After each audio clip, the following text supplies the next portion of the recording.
సినిమాకు కొత్త boundaries create చేస్తున్న దర్శకుడు రాజమౌళి.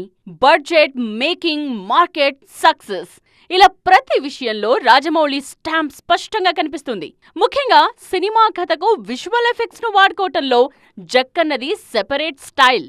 ఈగను మెయిన్ క్యారెక్టర్ గా చూపించినా, తారక్ పులి మధ్య యాక్షన్ సీన్ ప్లాన్ చేసినా అది జక్కన్నకి చెల్లింది. తన నెక్స్ట్ సినిమాతో మరో విజువల్ ఫీస్ట్ ఇవ్వబోతున్నారు రాజమౌళి. మహేష్ తో గ్లోబల్ రేంజ్ మూవీ ప్లాన్ చేస్తోన్న జక్కన్న ఈసారి ఏకంగా డైనోసార్ తో ఫైట్ సీక్వెన్స్ ను ప్లాన్ చేస్తున్నారట. ఫ్యాంటసీ యాక్షన్ డ్రామా కాబట్టి కాస్త సినిమాటిక్ లిబర్టీ తీసుకుని నెక్స్ట్ రేంజ్ లో విజువల్ ఎఫెక్ట్స్ ను వాడుతున్నారు. అందుకోసం ఇండియన్ కంపెనీస్ తో పాటు ఫారిన్ విఎఫ్ఎక్స్ టీమ్స్ తోనూ కొలాబరేట్ అవుతున్నారు. మన సినిమా స్థాయిని నెక్స్ట్ లెవెల్ కు తీసుకువెడుతోన్న మరో విజువల్ వండర్ AA22. పుష్పతో నేషనల్ మార్కెట్ ను షేక్ చేసిన బన్నీ ఇప్పుడు గ్లోబల్ మార్కెట్ మీద దృష్టి పెట్టారు. అందుకే అదే రేంజ్ ప్రాజెక్ట్ ను సిద్ధం చేస్తున్నారు.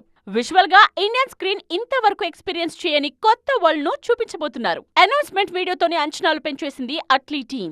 ఈ సినిమా ప్యారలల్ వరల్డ్స్ లో జరిగే ఫ్యాంటసీ కథ అన్న ప్రచారం జరుగుతోంది.